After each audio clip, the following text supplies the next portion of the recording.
कार्तिक मास कथा महात्म्य अध्याय 28। जय श्री कृष्णा। राधे राधे। श्रोताओं, आप सभी का दिन शुभ और मंगलमय हो। आज हम सुनेंगे कार्तिक मास कथा महात्म्य में आगे का अध्याय। और कल की वीडियो पर इतना प्यार देने के लिए आप सभी लोगों को दिल से बहुत बहुत धन्यवाद। आज के अध्याय की शुरुआत हम तुलसी विवाह की कथा के साथ करेंगे। तो चलिए अब बड़ी ही श्रद्धा और प्रसन्नचित मन से कथा का रसपान कीजिए। तो आज मैं आपको सुना रही हूँ तुलसी विवाह की बड़ी ही दुर्लभ कथा। तो आइए भगवान श्री लक्ष्मी नारायण जी के चरणों का ध्यान करते हुए तुलसी विवाह की कथाओं को सुनते हैं। सावरणी मुनि की पुत्री तुलसी अपूर्व सुंदरी थी। उनकी इच्छा थी कि उनका विवाह भगवान नारायण के साथ हो। इसके लिए उन्होंने नारायण पर्वत की घाटी में स्थित बद्री वन में घोर तपस्या की। दीर्घ काल तक तपस्या के उपरांत ब्रह्मा जी ने प्रसन्न होकर दर्शन दिया और वर मांगने को कहा। तुलसी जी ने कहा, सृष्टिकर्ता ब्रह्मदेव, आप अंतर्यामी हैं, सबके मन की बात जानते हैं। फिर भी मैं अपनी इच्छा आपसे बताती हूँ। मैं चाहती हूँ कि भगवान श्री नारायण मुझे पति रूप में मिले।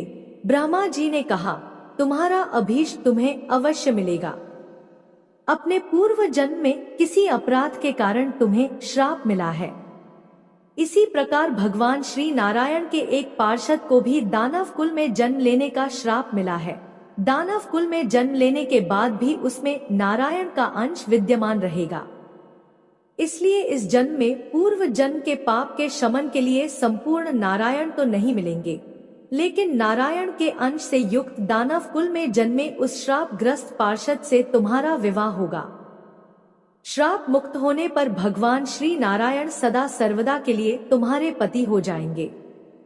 तुलसी ने ब्रह्मा के इस वर को स्वीकार किया, क्योंकि मानव कुल में जन्म के कारण उस मायावी भोग को तो भोगना ही था। तुलसी बद्री वन में ही रहने लगी। नारायण का वह पार्षद दानव कुल में जलंधर के नाम से पैदा हुआ था। कुछ दिनों बाद वह भ्रमण करता हुआ बद्री वन में आया।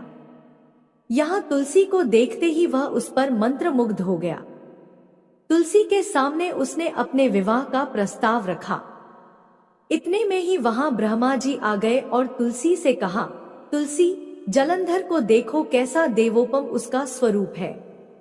दानव कुल में जन्म लेने के बाद भी लगता है जैसे इसके शरीर में नारायण का वास हो।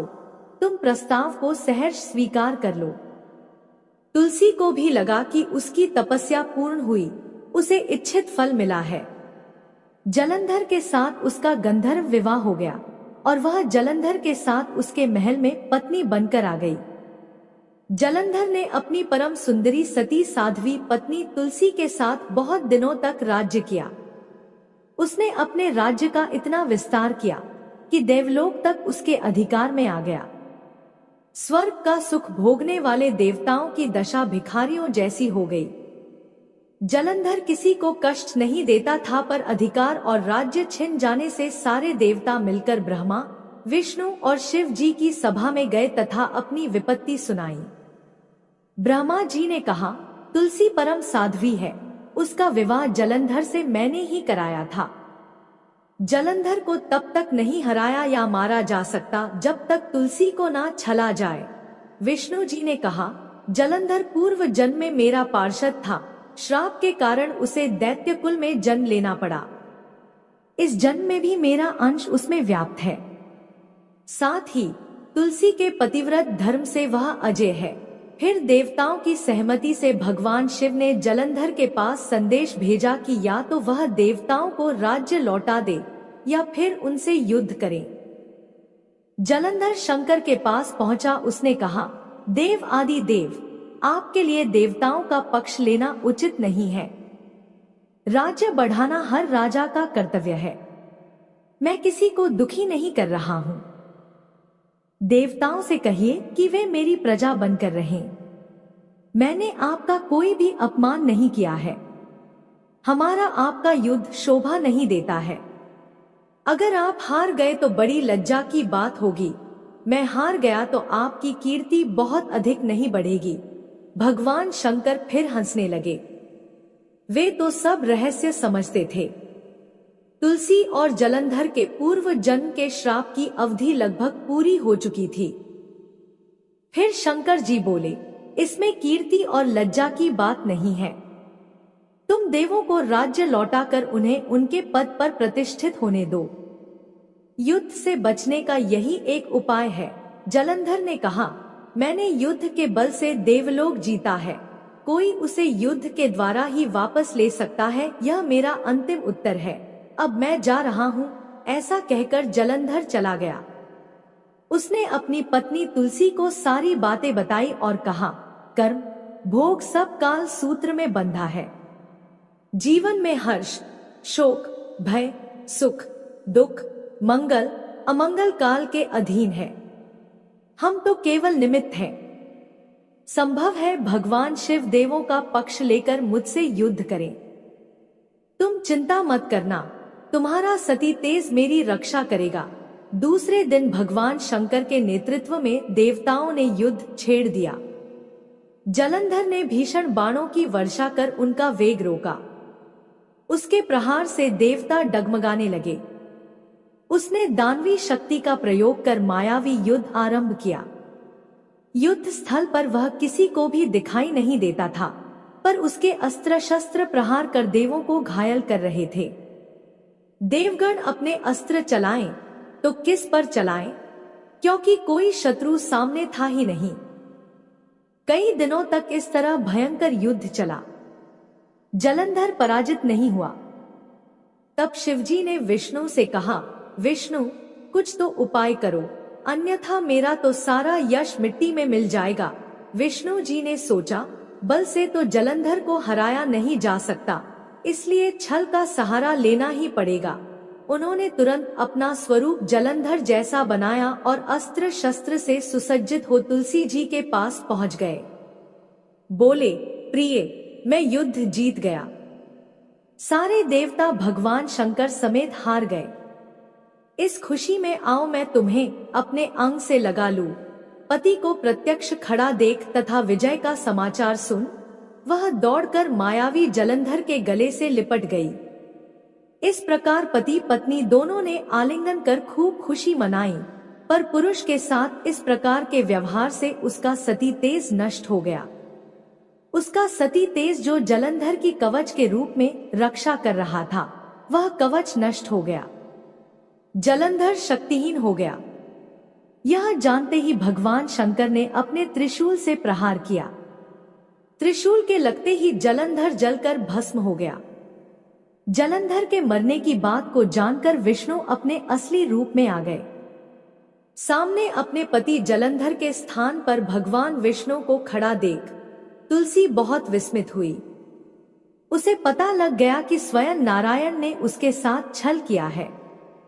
क्रोध में आकर तुलसी जी ने श्राप दिया, एक सती स्त्री का सतीत्व भंग करने के अपराध में तुम हृदयहीन पत्थर हो जाओ। विष्णु जी ने तुलसी के श्राप को शिरोधार्य कर कहा, देवी, तुम्हारे तथा जलंधर के कल्याण के लिए मुझे ऐसा करना पड़ा। तुम दोनों को श्राप मुक्त करना था।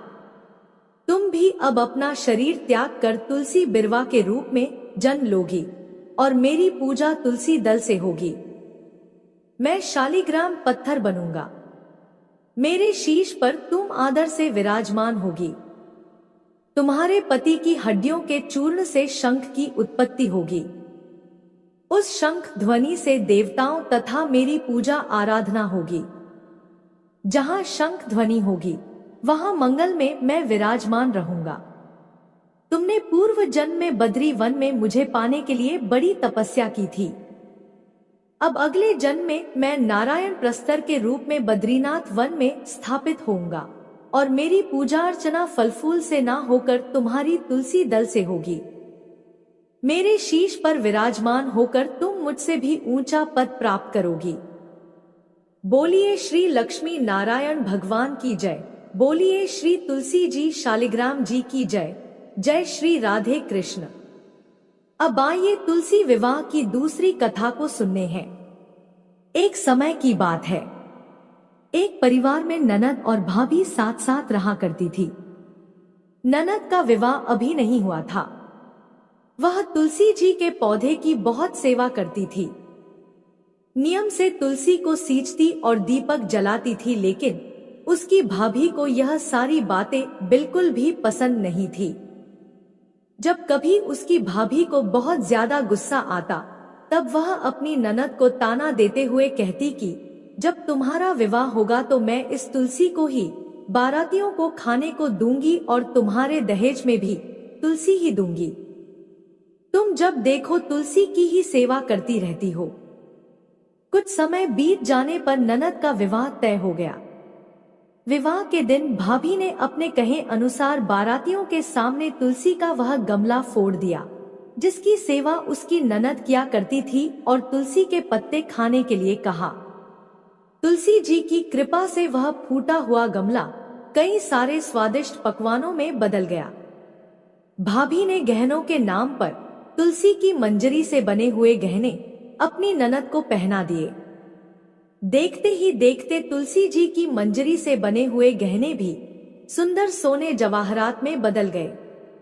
इतना ही नहीं, भाभी ने मारे क्रोध के वस्त्रों के स्थान पर तुलसी का जनेव रख दिया और वह भी रेशमी और सुंदर वस्त्रों में बदल गया। अब जब ननद अपनी ससुराल में पहुंची तो ससुराल में तो उसके दहेज की बहुत प्रशंसा हुई। यह बात भाभी के कानों तक भी पहुंची। उसे बहुत आश्चर्य हुआ। उसने सोचा कि उसने तो ननद के गहने, कपड़े और जनेव तक तुलसी जी के ही रखे थे, तुलसी की मंजरी रखी थी। यह सब जानकर भाभी को बहुत आश्चर्य हुआ। अब उसे तुलसी की पूजा का महत्व समझ में आ गया। उस भाभी की भी एक लड़की थी। वह तब अपनी बेटी से कहने लगी कि बेटी, तुम भी तुलसी की सेवा किया करो, तुम्हें भी तुम्हारी बुआ की तरह फल मिलेगा। वह जबरदस्ती अपनी बेटी से तुलसी की सेवा करने को कहा करती, लेकिन लड़की का मन तो तुलसी की सेवा में लगता ही नहीं था। धीरे धीरे समय बीता, भाभी की लड़की बड़ी हो गई। अब उसके विवाह का समय आ गया।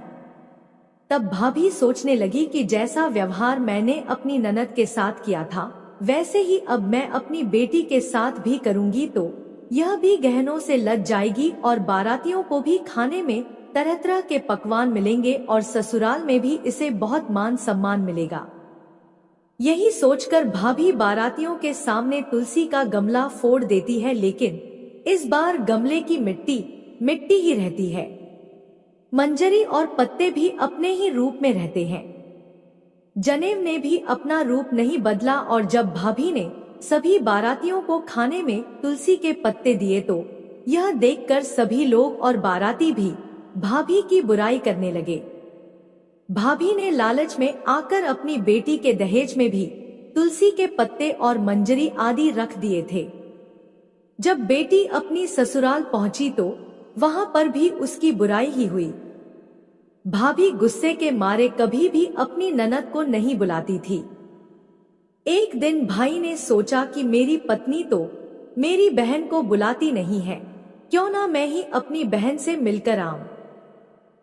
यह सोचकर उसने अपनी पत्नी से कहा और कुछ उपहार अपनी बहन के लिए ले जाने की बात कही तो भाभी ने थैले में ज्वार भरकर कह दिया कि यह लो और कुछ नहीं है, तुम यही लेकर जाओ। तब भाई बहुत दुखी मन से अपनी बहन के पास चल दिया। रास्ते में वह सोचता रहा कि कोई भाई भला अपनी बहन के घर ज्वार कैसे लेकर जा सकता है। यही सोचकर वह गौशाला के पास रुक गया और ज्वार का वह थैला उसने एक गाय के सामने पलट दिया। तभी एक ग्वाले ने यह सब देख लिया। तब ग्वाले ने आकर भाई से कहा कि अरे, आप गाय के सामने यह हीरे मोती और सोना क्यों डाल रहे हो? इसे तो घास डालनी होती है। तब भाई ने देखा तो वह हैरान रह गया। फिर भाई ने ग्वाले को सारी बात बताई और धन लेकर खुशी खुशी अपनी बहन के घर चल दिया। दोनों भाई बहन एक दूसरे को देखकर बहुत प्रसन्न हो गए। तब बहन ने तुलसी माता से सच्चे मन से प्रार्थना की कि उसकी भाभी को सद्बुद्धि प्राप्त हो जाए और तुलसी माता की कृपा से उनके घर में सुख समृद्धि और धन के भंडार भर जाए। तब कुछ दिनों के बाद देखते ही देखते भाभी का मन बदल गया और वह अपनी ननद को बहुत मान सम्मान देने लगी और अब वह भी सच्चे मन से तुलसी जी की सेवा करने लगी। तुलसी माता की कृपा से उनके घर में सुख समृद्धि के भंडार भर गए। उनके घर में अब कलह क्लेश नहीं होता था और सभी सुख से रहने लगे। प्रेम से बोलिए तुलसी माता की जय। श्रोताओं, अब हम सुनेंगे कार्तिक मास कथा महात्म्य के आगे का अध्याय। इतनी कथा सुनकर ऋषि कहने लगे कि सूत जी, कृपा करके कार्तिक शुक्ला अष्टमी, जिसको गोपाष्टमी भी कहते हैं, उसका महात्म्य सुनाइए। सूत जी कहने लगे कि बाल्यावस्था में भगवान कृष्ण पहले बछड़े चराया करते थे। कार्तिक शुक्ला अष्टमी से वह गाय चराने लगे थे, इसी से यह अष्टमी गोपाष्टमी कहलाती है। इस दिन सब मनोकामनाओं को पूर्ण करने के लिए गौ का पूजन करना चाहिए। तदंतर प्रदक्षिणा करके गौ के पीछे पीछे चलना चाहिए। श्री कृष्ण जी परमप्रिय श्री राधा जी के नाम से विख्यात राधा कुंड में स्नान करके जो श्री कृष्ण जी का पूजन करता है, उसके सब पाप गोधूली से नाश को प्राप्त हो जाते हैं। इस दिन गोधूल के समय गौ के पीछे चलने से सैकड़ों जन्मों के पाप दूर हो जाते हैं। इस दिन गौ का दान करने से असंख्य गौ के दान का फल मिलता है। यदि इस दिन सायंकाल के समय श्रवण नक्षत्र हो तो वह जयंती योग होता है। उसमें स्नान दान करने से मनुष्य शीघ्र ही मोक्ष को प्राप्त हो जाता है। प्रेम से बोलिए लक्ष्मी नारायण की जय। उम्मीद करती हूं कि आपको कहानी पसंद आई होगी। कहानी पसंद आए तो चैनल को सब्सक्राइब करें और वीडियो को लाइक और शेयर करें। जय श्री कृष्णा। राधे राधे। आपका दिन शुभ और मंगलमय हो।